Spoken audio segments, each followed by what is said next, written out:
প্রিয় উপস্থিতি, আজ আমার আলোচ্য বিষয় হলো লামাযহাবির ভ্রষ্টতা ও আমাদের করণীয়। যারা আমাদের ইসলামের মধ্যে কালো দাগ সৃষ্টি করার প্রচেষ্টা চালিয়ে যাচ্ছে, সময়ের সংক্ষিপ্ত পরিসরে যতটুকু সম্ভব আলোকপাত করার চেষ্টা করবো ইনশাআল্লাহ। মা তাওফীকি ইল্লা বিল্লাহ।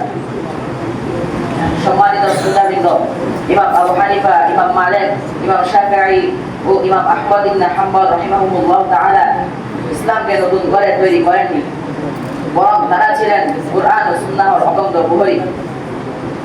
আল্লাহ তাআলা পবিত্র কুরআনের সূরা নিসায়ের 59 নম্বর আয়াতে নির্দেশ দিয়েছেন, ইয়া আইয়ুহাল্লাযীনা আমানু আতিউল্লাহ ওয়া আতিউর রাসূল ওয়া উলিল আমরি মিনকুম ফাইন তানাযা'তুম ফি শাইইন ফারুদ্দুহু ইলাল্লাহ ওয়া রাসূলি ইন কুনতুম তু'মিনুনা বিল্লাহি ওয়াল ইয়াউমিল আখির যালিকা খায়রুন ওয়া আহসানু তা'ওয়ীলা।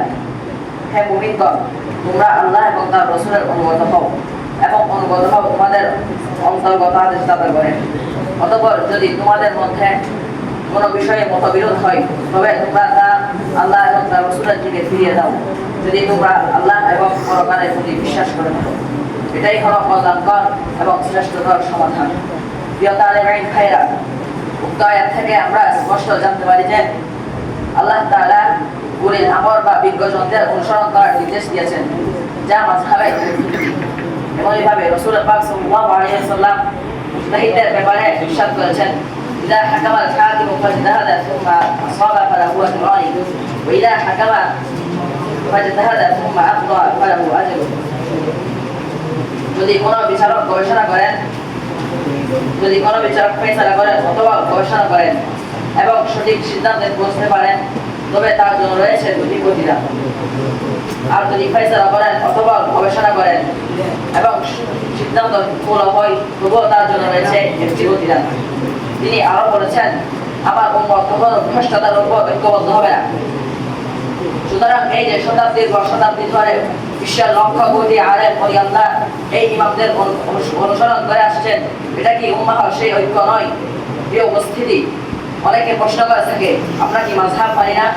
আমার উত্তর হলো, আমরা কুরআন হাদিস মানি বলেই মাযহাব মানি।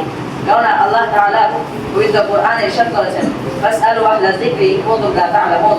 যদি তোমরা না জানো, তবে তোমরা জ্ঞানীদের জিজ্ঞাসা করো। উদাহরণস্বরূপ চিকিৎসা শাস্ত্রের কথা ভাবুন। আমরা সকলেই সুস্থ থাকতে চাই। যদি অসুস্থ হয়, তবে কি আমরা নিজেরাই ডাক্তারি বই পড়ে ওষুধ খাই? না, বরং একজন বিশেষজ্ঞ ডাক্তারের পরামর্শ নিই। কিন্তু দিনের মাসলা মাসাইল গুলো তো চিকিৎসা বিদ্যার চেয়ে আরো গুরুত্বপূর্ণ। সুতরাং কুরআন ও হাদিসের বিভিন্ন পরিভাষা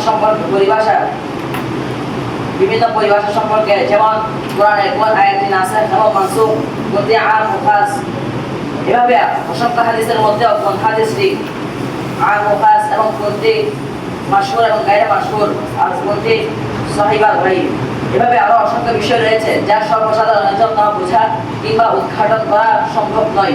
তাই এই অত্যন্ত প্রহরী আল্লাহ তাআলার পক্ষ থেকে দায়িত্বপ্রাপ্ত। আর রাসূল সাল্লাল্লাহু আলাইহি ওয়াসাল্লামের উত্তরসূরি সাহাবা মাযহাবের ইমামগণ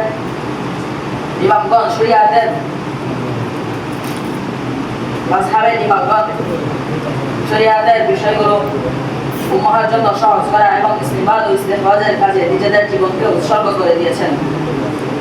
প্রিয় ভাইয়েরা আমার, বর্তমান সময়ে একদল মানুষ সরাসরি কোরআন হাদিস মানা স্লোগান দিয়ে উম্মাহর মাঝে বিভ্রান্তি ছড়াচ্ছেন। অথচ হাদিসে এসেছে, তোমাদের উপর আবশ্যক আমার সুন্নাহ এবং খুলাফায়ে রাশিদিনদের পথ অনুসরণ করা। সম্মানিত সুধীবৃন্দ, আমাদের মনে রাখা দরকার, সাহাবাদের যুগেও ইজতিহাদের ভিন্নতা ছিল, কিন্তু তারা একে অপরের প্রতি শ্রদ্ধা হারিয়ে ফেলেননি। অথচ আজকের এই লামাযহাবী ধারাটি ইসলামের বৃহত্তর ঐক্যের মূলে আঘাত করছে। সুতরাং হক্কানি ওলামায়ে কেরাম একমত যে মাযহাব ত্যাগ করা মানে হলো নির্ভরযোগ্য ব্যাখ্যাকারের পথ ছেড়ে নিজের মন করা ব্যাখ্যার পথে চলা, যা অত্যন্ত বিপজ্জনক। পরিশেষে আমাদের করণীয় হলো জ্ঞানের পথে চলা, ঐক্য গড়া এবং আদব রক্ষা করা। তাই আসুন আমরা বিবেক খুলে কুরআন ও সুন্নাহর সঠিক পথে থাকি এবং মাযহাবের অনুসরণকে করি ইসলামের সহায়ক শক্তি। আল্লাহ তাআলা আমাদের সত্য বুঝার এবং সেই পথ অবলম্বন করার তৌফিক দান করুন। আমিন। ওয়া আখিরু দাওয়ানা আলহামদুলিল্লাহি রাব্বিল আলামিন।